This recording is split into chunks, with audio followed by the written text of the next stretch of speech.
Welcome to Inspiration and Transformation from the Banks of the Ganga with Sadhvi Bhagawati Saraswati, an American sannyasi living at the Parmarth Niketan ashram in Rishikesh, India. Sadhvi is president of the Divine Shakti Foundation, a charitable organization bringing education, vocational training, upliftment, and empowerment programs to women and children. Sadhvi is also Secretary General of the Global Interfaith Wash Alliance and Director of the world-famous International Yoga Festival. Join the musings of an American sannyasi as Sadhvi shares the wisdom and teachings of her guru, His Holiness Pujya Swami Chidanand Saraswatiji.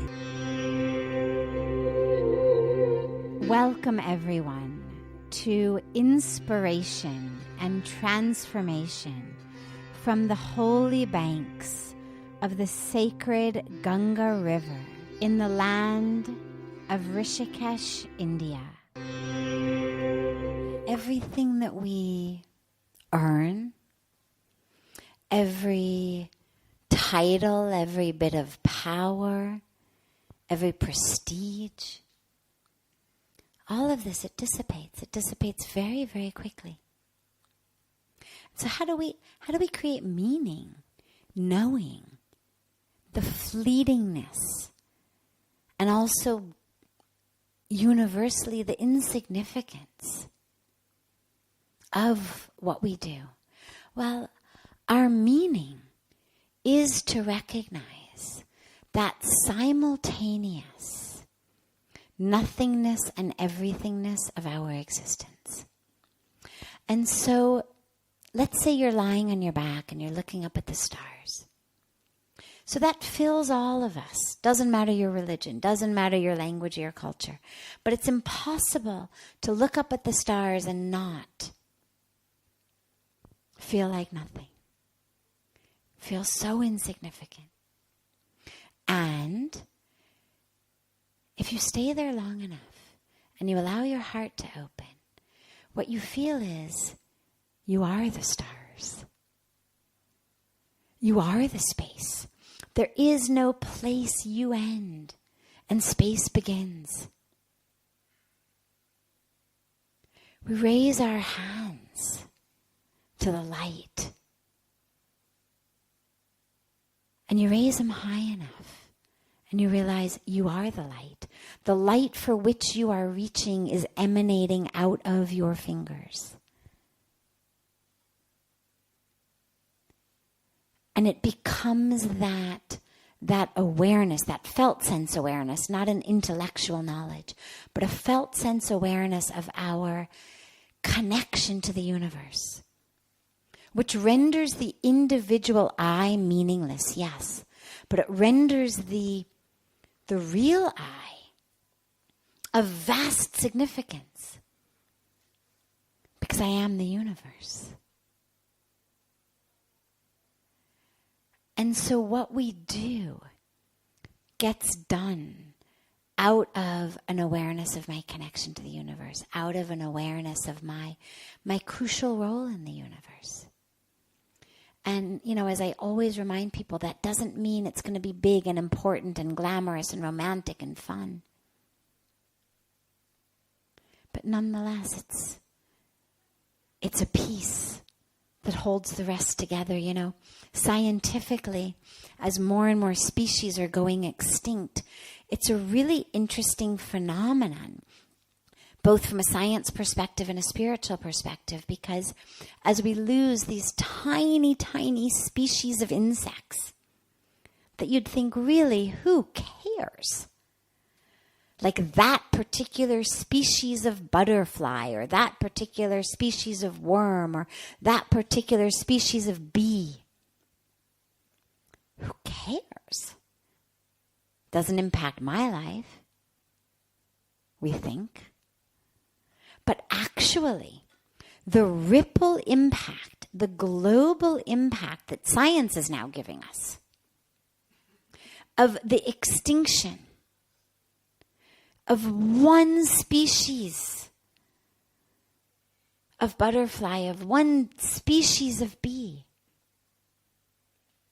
can lead to global pandemics, can lead to global starvation. It's not that butterfly is so powerful. It's not that butterfly is feeding people. It's that butterfly is so intricately connected to the world, to the pollinization of the trees that it lands on, and to carrying the pollen to other places the trees then grow, whatever it may be.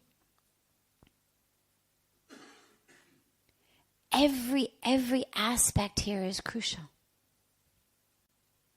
And so we recognize on a deep spiritual level the simultaneous nothingness and everythingness of our existence. And then we really pledge to just live our lives with that awareness that whatever I'm doing, I mean, you could look at what does a butterfly do? What does the bee do? What does this earthworm do? Well, in the global scheme of things, it certainly doesn't seem very big and important. But actually, it's crucially important.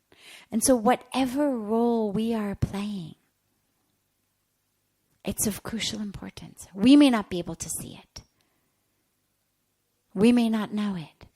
But if you're able to step back enough to see the full tapestry, the thread of which each of us is a part becomes apparent. You know, if you've got, let's say, a very beautiful, expensive wool sweater made of God knows how many, thousands and thousands of threads. Well, one thread isn't very significant at all until it unravels. Right? You never notice one thread. Who cares? One thread. But the minute that one thread catches on, a nail somewhere or a hook somewhere and begins to unravel, what you find is it pulls the whole sweater with it. And so our meaning in life is the thread we all are as part of the global tapestry. And so how to live that. And of course there's no cookie cutter answer to that, because we're all different threads. We're all different parts in that existence. But to do whatever we do with full sincerity, with full commitment. Because the only way not to be doing what you're supposed to do is to be by being lazy, being distracted, ignoring it.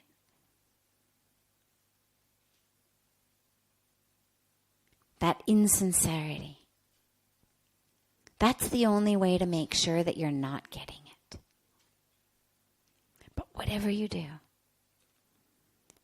it fully. Do it sincerely. Do it with an awareness of your thread and the impact that that's having on the whole tapestry. And even if you can't make a commitment to, create the whole tapestry, make a commitment that at least you're going to make sure your thread doesn't unravel. You're going to make sure that you are not the thread that unravels.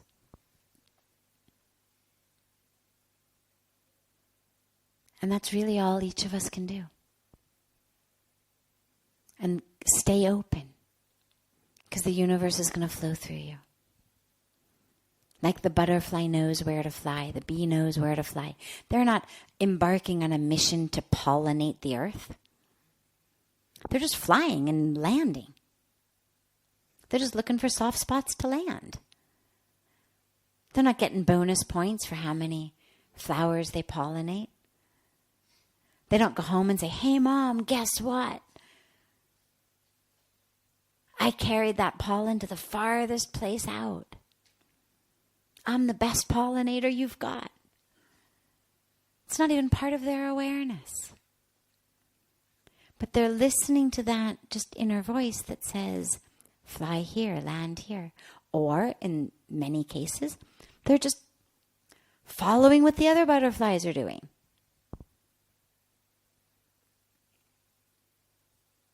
And that's how it all stays together. So if you can find meaning in that, then no matter what you're doing, at home, in the office, in the garden, in traffic. It's all meaningful because every moment is able to be used. No moment gets wasted. You don't find yourself doing things to just pass the time. You don't find yourself wasting time. Because every moment becomes very, very precious. You're listening to OTR-FM, part of the IOM radio network. Being a radio host on IOM FM allows you to build your show on a rich platform with the power of the internet to fulfill your outreach goals and connect with a very specialized and global online audience, unlimited by time and distance. OMTimes Radio will provide you with web relevance, a recognizable conscious brand, and with the standard of excellence that has accompanied every single Circle of Hearts Radio is a sanctuary on the airwaves. Join me, Grandmother Alaya, in the circle on Sunday, 2 p.m. Eastern as I share information to both enlighten and nourish your soul. Hi, this is Christina Ricci with RAIN. Every 2 minutes, another American is sexually assaulted. If you or someone you know has been sexually assaulted, you are not alone. Help is just a call or click away through the National Sexual Assault Hotline.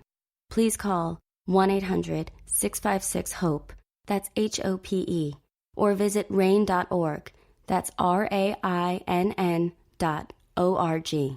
Brought to you by RAIN and this station. Welcome back to Inspiration and Transformation.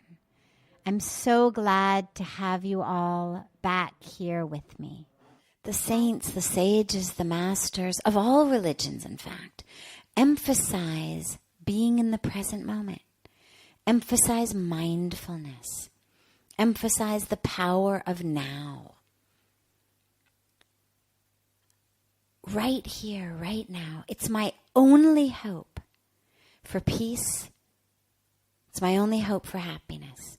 I always say you cannot be happy yesterday or tomorrow. You can only be happy right here and right now. And so, how to be in the present? Well, the first and most powerful way, really, that I have found is your breath. Because you also can't breathe yesterday or tomorrow. You have to breathe right now. And the breath grounds us and connects us to ourselves, to this moment, in a way that almost nothing does. But it has to be not the breath up here. The breath up here tends to be the breath of anxiety, breath of planning, breath of worrying, breath of regretting. If you can bring the breath to low in your abdomen, you may have to even just begin by putting your hand there and sort of feeling like you're blowing up a balloon. Put the hand, just below your belly button and above the groin. And as you inhale, just see, can you really feel like you're pushing your hand out, like you're blowing up a balloon? And then as you exhale, it relaxes, like a balloon is deflating. If it's difficult for you sitting up, a much easier way to do it is lying on your back in bed. Lie on your back. Put your hand on your belly and feel it rising and dropping, rising and dropping. And as you bring the awareness to the breath, it grounds you right here in this moment. The minute your mind goes to the past or the future, you lose your connection with the breath. So bring the awareness to the breath. You can also add a mantra. You'll notice this sounds very much like what we do in meditation. Well, being in the present is really about being in meditation right here, right now. You don't have to be in a dark room. You don't have to have your legs crossed. You don't have to have your eyes closed. You can do it sitting in a board meeting. You can do it being yelled at by anyone, really. You can do it sitting in traffic. Bring the awareness to the breath. Chant a mantra if you have one. If not, you can chant So Hum. It means I am that. I am one with the universe. I am the universe. And it's very hard to be really upset about, the deal that went wrong yesterday, or the guy who cheated you last week, or what's going to happen in your meeting tomorrow, while you're simultaneously aware that I am creation, I am the universe. Somehow, suddenly, everything else pales in comparison. Be there. Another beautiful technique is being in the heart. Because love, you can also not love yesterday or tomorrow. You love right here, right now.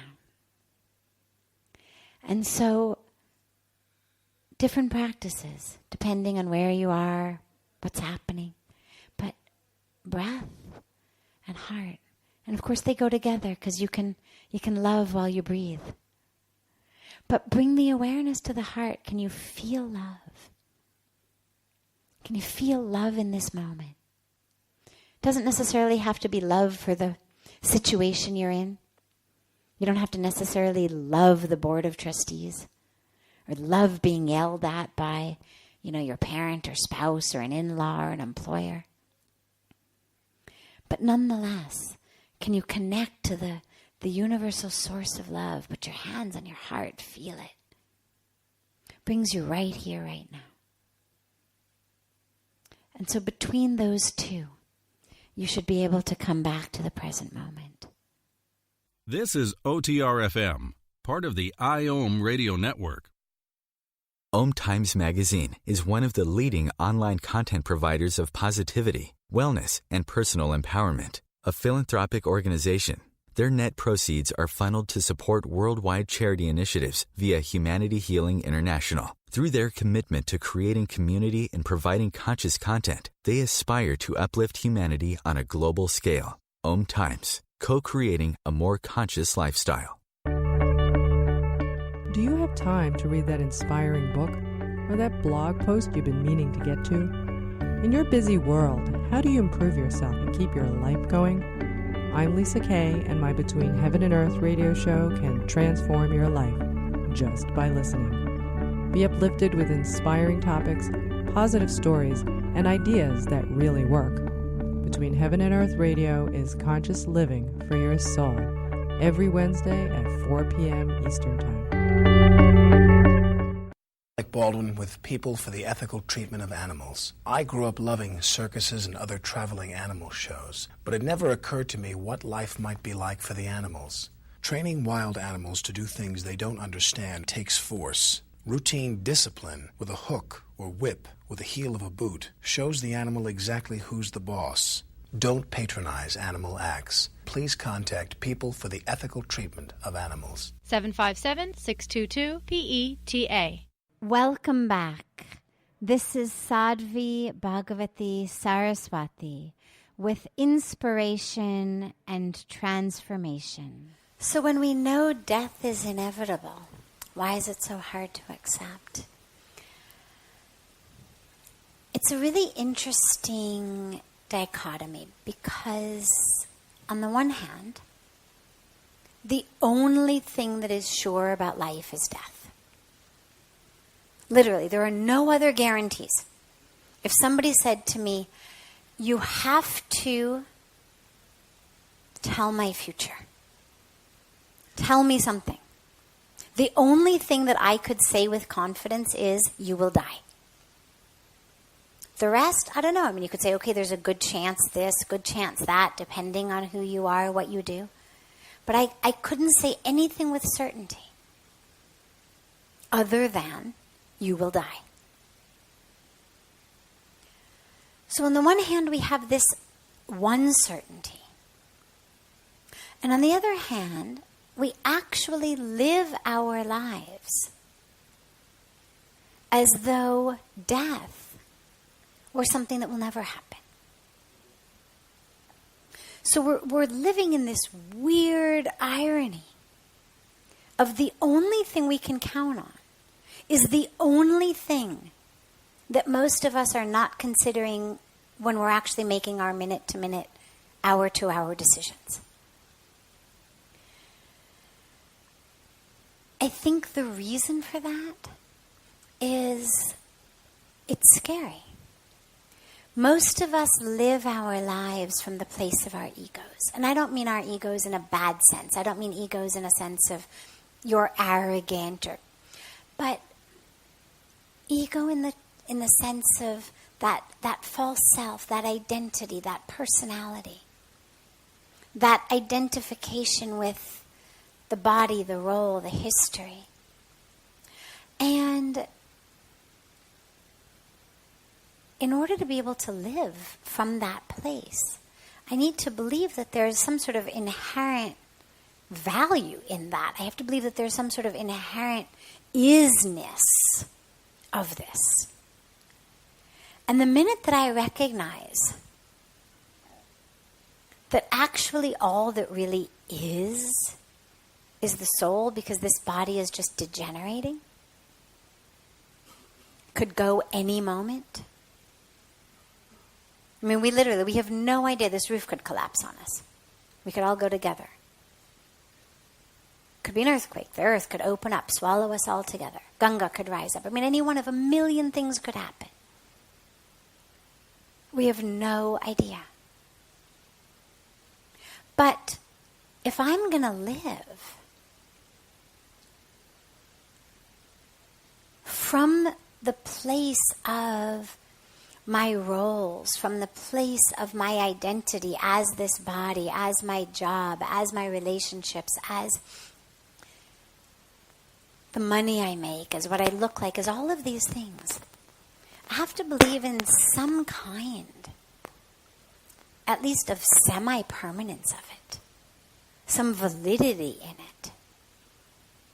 But the awareness of death is something that carries with it also the aspect that, well, if the body's dying, what is it that's not dying? Who am I really? If the body dies, and if we believe in reincarnation, which I do, I'm going to get another one. Well, then what is it that's actually stable? It's not the body, it's not the bank account, it's not the title, it's not the career, it's not the relationships. It's the soul.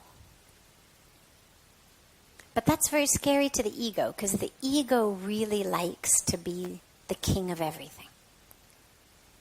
The ego likes to think that it's sort of all about the ego.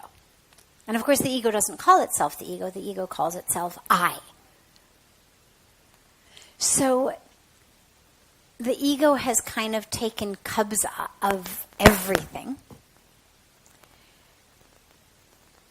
and likes to make it be all about that. It's all about your title. It's all about your career. It's all about your identity. And every moment that you're aware of death is a moment that shakes the ego.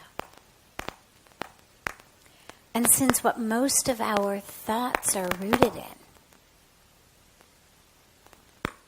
is stuff that comes from the ego, we're not thinking about death. So we live in that tragic irony. And the sages and the saints and the mystics remind us over and over again, you don't know how to live unless you know how to die. And you're not really living unless you're living with an acute awareness of death. And it's not morbid, and it's not depressing. In fact, it's the opposite. It makes every moment so precious. It makes tiny little things really irrelevant. As you know, whenever anybody gets diagnosed with a terminal illness, sometimes somehow immediately the things that mattered no longer matter. The neighbor whose noise was too loud, the guy whose dog barked, the annoying colleague, all these things that, occupied your brain all the time, suddenly don't matter at all. They're utterly irrelevant. because life is slipping through your hands. Or slipping through the hands of one you love. And so a beautiful practice is to live in as much awareness of death as you can.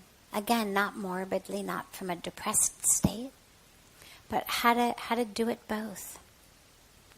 One of the personal practices I have is the cremation ground for Rishikesh is just a little bit down from on the other side of the river.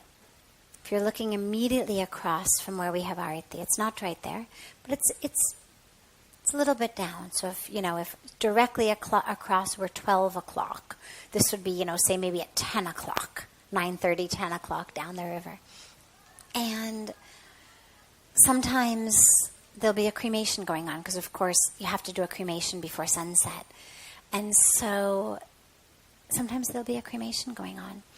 And whenever there is, I use the opportunity to really try to meditate with my eyes open in a way where I am simultaneously here in the Arati ecstatically celebrating, full of life and joy, bliss, gratitude.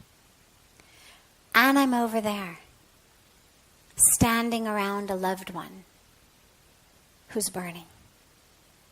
And if I can go deep enough, I'm the one being burned. And simply the attempt to live in those three places simultaneously. It's easy to go from one to the other back and forth. It's very, very, very difficult to hold all of that awareness at the same time. To create enough space inside that you're burning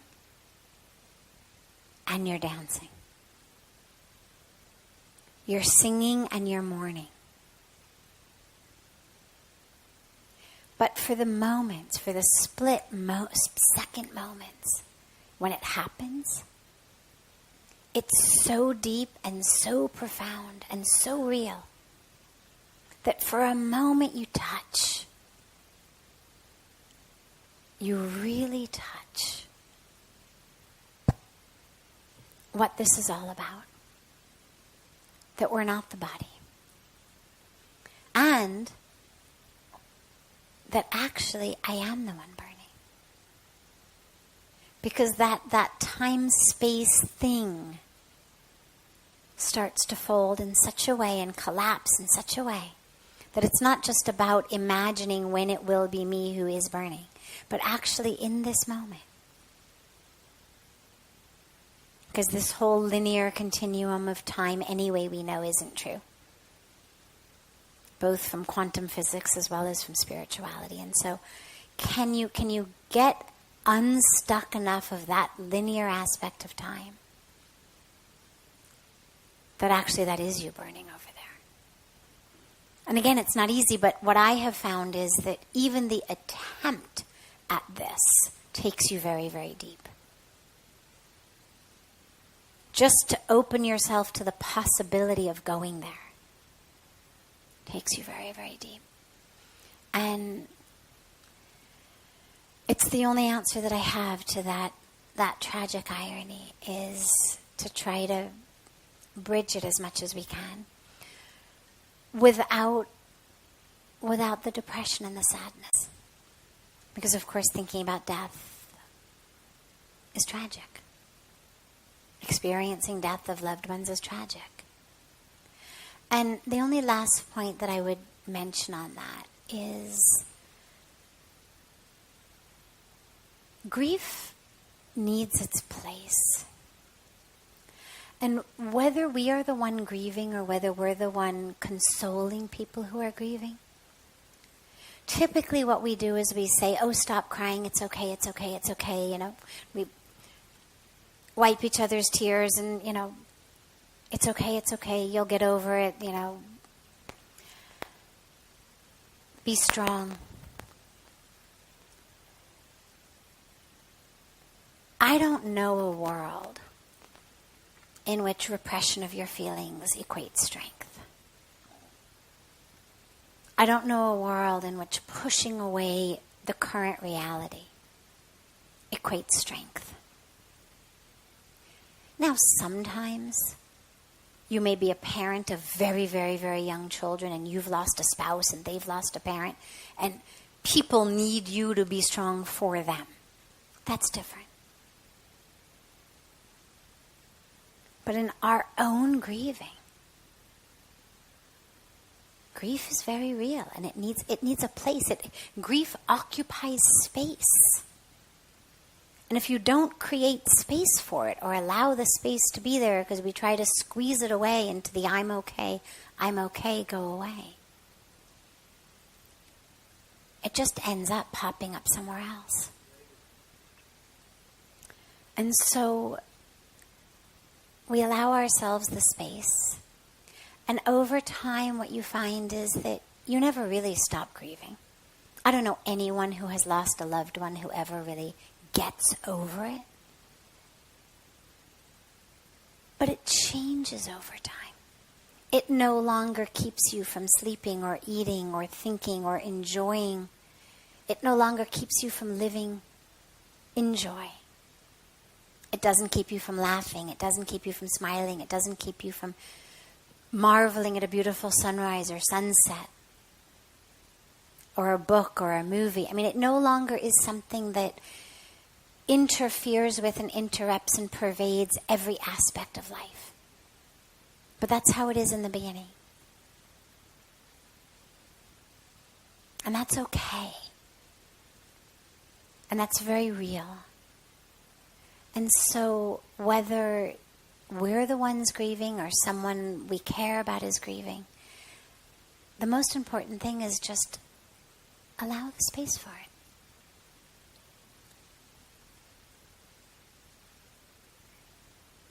Slowly, slowly what will happen is into that space, when you're real with it, there'll be grief one moment, then maybe the grief shifts to anger. Then the anger will shift to joy, because a memory will come. There'll be anger of how dare you leave me, or how dare you not have worn your seatbelt, or how dare you not have taken better care of your health, or how dare you, God, for taking this loved one away from me. Whoever the anger is directed toward. Then a memory will arise. And you'll smile or you'll laugh. You'll experience the love. And that's also real. Because the other thing we do in grief is we push away then the love. We push away the smiles. We push away the laughter. As though somehow, while you're grieving, you shouldn't also be laughing and smiling at the beautiful memories that you have. Because that's also real. The years, the decades that person was with you brought lots and lots of joy and laughter. And that's just as real now as the grief at losing them. And so when we're honest with our emotions and we're able to just sit and allow them to be there, what you find is they shift. They shift like waves in an ocean, literally. It's pain, it's anger, it's joy, it's fear. What's going to happen to me now? Where are they? It's regret. I should have, I could have, I didn't, I shouldn't have. It's all of these different feelings. And so we have to make sure that there's lots of space inside us, and also that we try to create some space in our lives. Try to be a little bit unbusy for a while.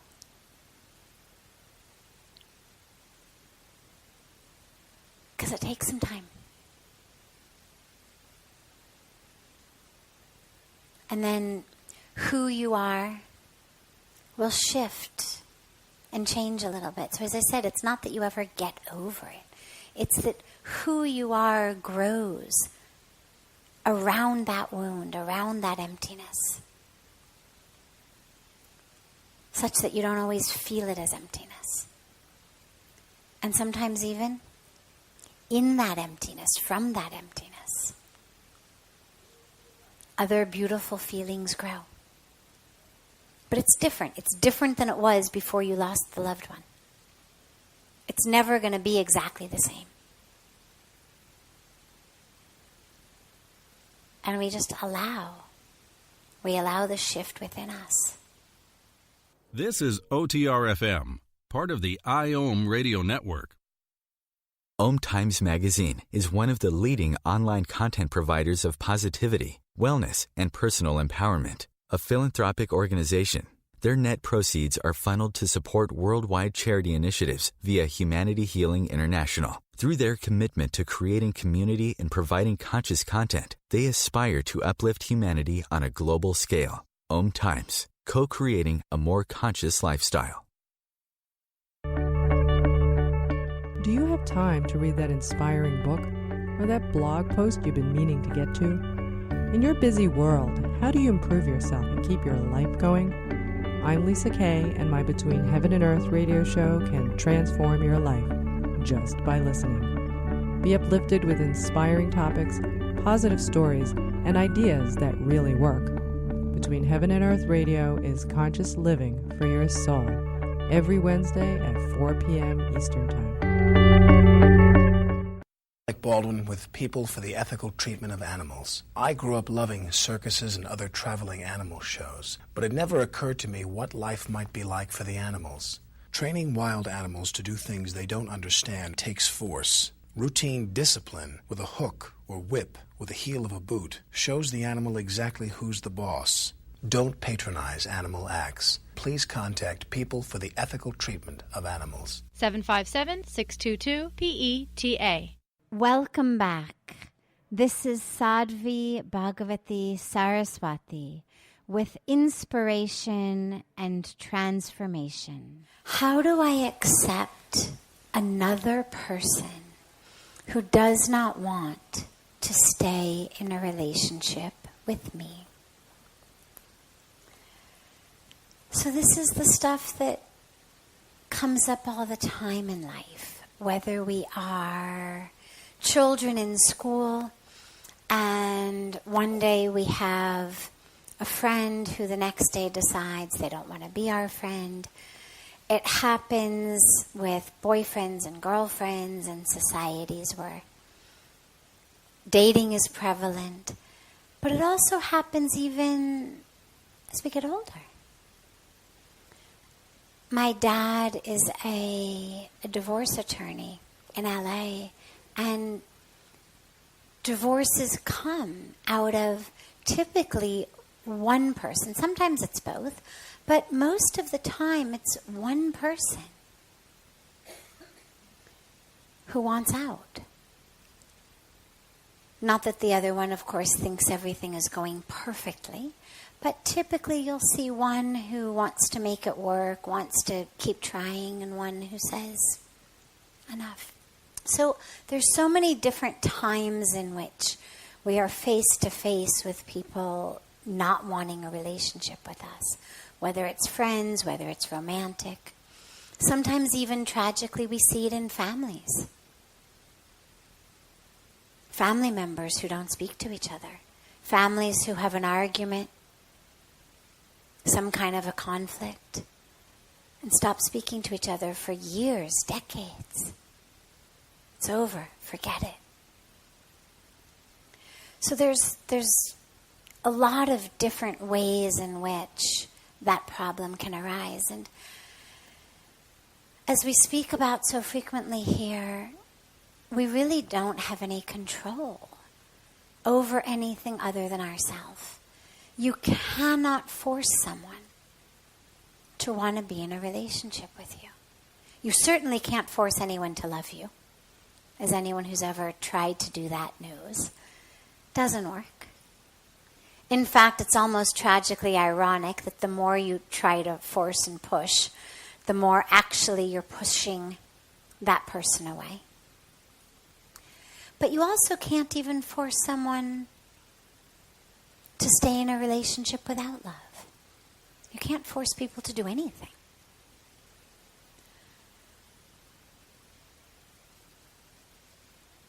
So the solution to this, or the way into this, is really the same way into all of those circumstances in our life in which we would like things to be different, but we don't have any control over them. And the only way in this circumstance to handle it is to handle ourselves. For some reason, sometimes it's about us, sometimes it's about them. Typically it's some combination thereof. Very rarely does someone want to break off a relationship and it's all one person. People will tell you it is. They'll say, it's all your fault. But it's almost never all one person. And the way that we know this is, I can't tell you how many times, growing up, you see this all the time with kids, where kids and young people, teenagers, will complain about their parents. Oh my God, my mom this. Oh my God, my dad that. But then friends come to the house and they say, oh my God, your mom is the best. Your dad is the best. I don't know how you can possibly complain. You've got the best parents. People will complain about what their husband does, what their wife does. And other people say, oh my God, you've got the best husband. You have the best wife. You're so lucky. And so a lot of what goes wrong is an interaction. It's very rarely that really one person is all right and one person is all wrong. Typically just has to do with, as they say, rubbing each other the wrong way. But the question that was asked is what to do when someone doesn't want to have the relationship. So that's a different question than how do we save our marriage? When one person has already decided they want out, your situation is no longer, how can I make it work? Your situation is now, what do I need to do inside to be okay with this? And there's two pieces to it. The first piece is the same general letting go. When we lose anything, when anything in our life doesn't go according to how we want it to go, we have no choice but to let go of the expectation of how we expected it to be. To have gratitude for what we had, because we had it for a certain period of time.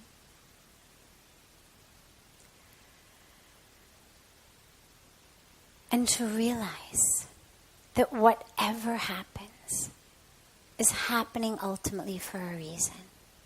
That doesn't mean I deserve it. It doesn't mean I've done something bad and that's why I'm being punished. But it means that the universe's highest goal is to get me to wake up.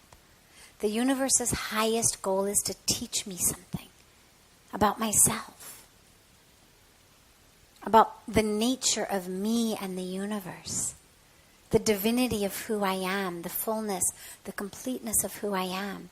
The nature's goal, the universe's goal is not everything should always work out perfectly in my life. Everything should always happen exactly as I want it.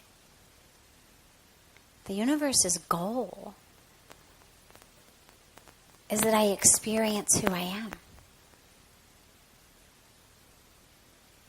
And sometimes that takes the form of health. Sometimes it takes the form of sickness. Sometimes it takes the form of success. Sometimes it takes the form of failure. Sometimes it takes the form of gain. Sometimes it takes the form of loss. But to recognize that my highest goal in life is not to hold on to everything. My highest goal in life is to experience the truth of who I am. And if in order to make that happen, the universe burned down my house, or the universe made the stock market crash, or the universe has had me left by someone I love, It's so that I can take that next step on my awakening. So that's the general part of that. The more specific part is when it's a love relationship, to recognize that just because someone has stopped loving me, just because someone wants out of the relationship, and again, remember, as I said, this is a two-part interaction. Doesn't mean there's something wrong with me. It simply means that where that person is now in their growth, where I am in my growth, it no longer fits in a way that is comfortable to that other person. It absolutely doesn't mean there is something wrong with me. Sometimes it's the opposite. Sometimes it's I've grown. I've changed. I've expanded in a certain way. And the person I was in a relationship with doesn't want to grow and expand that way. You see it happen all the time with people on a spiritual path whose friends suddenly want to stop hanging out with them. You used to go out to parties, you used to go out and get drunk, you used to go and pick up girls or guys or whatever it was, and you had friends who you did that with. And then suddenly you started meditating, or suddenly you embarked on a spiritual path, and suddenly going out and getting drunk just isn't the way that you want to spend your free time. Suddenly, randomly picking up people isn't what appeals to you. And so you say to your friends, well, instead of the bar tonight, maybe we could go and listen to an inspirational talk. There's this spiritual person, they're giving a talk, let's go there instead. Or instead of going to the club and getting drunk and dancing to that music, let's go listen to some kirtan. There's a beautiful kirtan program going on. Let's go there. And slowly, slowly, you may find that your friends stop calling you on the weekends. Or when you call them and you say, let's hang out, suddenly they've got all kinds of excuses of why they can't hang out. Now, it doesn't mean there's something wrong with you. What it means is that how you've grown, how you've changed, is something that is not comfortable for them. They would like to keep drinking and picking people up and doing things that no longer appeal to you. And so that's just one example, but it's really important to remember that it doesn't mean that there's something wrong with you. Doesn't mean you're the problem. Doesn't mean they're the problem. It simply means that there's a distinction between what my values are, what my priorities are, and what theirs are. How I want to spend my free time, how they want to spend their free time. But just because someone says they don't love you anymore, or someone doesn't want to be in a relationship with you anymore, doesn't mean that you lose the love. The love that you feel for someone is inside you. It doesn't exist in them. They have sparked it. They have catalyzed it. They have been the medium through which you have experienced love. The example that I always give about this is these air conditioning units we have in the back of the room. Well, they give cold air. And if you stand close to them, those of you on the couches in the back, you get the most cold air. And those of us up at the front of the room, we get the least cold air. And if I go out and I go around to the other side of the wall, I'm not going to feel any cold air. Because the cold air literally exists in those machines. It's not that the machines have somehow catalyzed my hypothalamus to change how it functions and suddenly to give me cold air inside. It's not that it's changed the working of my body to suddenly make me feel cooler. The cold air is actually a property of those machines. In order to benefit, you have to stand close to it. But that's not how love works. When you love someone, they've catalyzed a change in you. And that love is now in you. And yes, you may experience it more when you think about them. You may experience it more in their presence because it reminds you. But when they get up and they go to the grocery store, or they go away for the weekend, or you go home at night and they go home at night, you don't feel less love. The love is in you. It doesn't vary based on distance. And so in the same way, if that person, instead of being physically distant, simply says, I don't want to be in the relationship, well, that love, that's still your right. No one can take that from you. They can remove their physical presence. They can remove the relationship. They can say, I don't want to be your friend or your boyfriend or girlfriend or your husband or wife. But they cannot take away the love in your heart. They cannot make you stop feeling that. That's in you. And so remember that, because so much what hurts is the love feels so good. Loving someone feels so good. And when we lose that, or when we lose the relationship rather, we feel like we've lost the love because we cut ourselves off to it. Now when I think about that person, I feel pain instead of love. And so I cut myself off. To go into that love is painful. But if I can realize that the love is actually still there. The pain is in my mind, pain is in my ego. And I don't mean that to belittle it. It's just that's where it exists. The love is in me.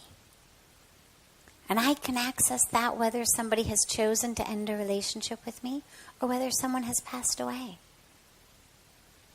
In both cases, they are no longer with me physically. But in both cases, I still have my love for them. That's my gift to me. They just catalyzed it. And so that's another really important thing to remember is they can remove their presence. They cannot remove the love from your heart. And so hold on to that. Because love is a gift. And even when you start loving someone else, which pretty inevitably you will, feels like you never will, but chances are you will, you can still love them as well. Because the beautiful thing about the heart is it just keeps expanding. It's not like a box that can only hold a certain amount and then it bursts. The heart actually keeps expanding. The more you love, the more it expands. So hold on to that love. And then, of course, open the heart and love more. This brings to a close this hour of inspiration and transformation. Thank you so much for joining me. I'm so glad to be together with you all each week. And I look forward to being together again next Thursday, same time, on OMTimes Radio.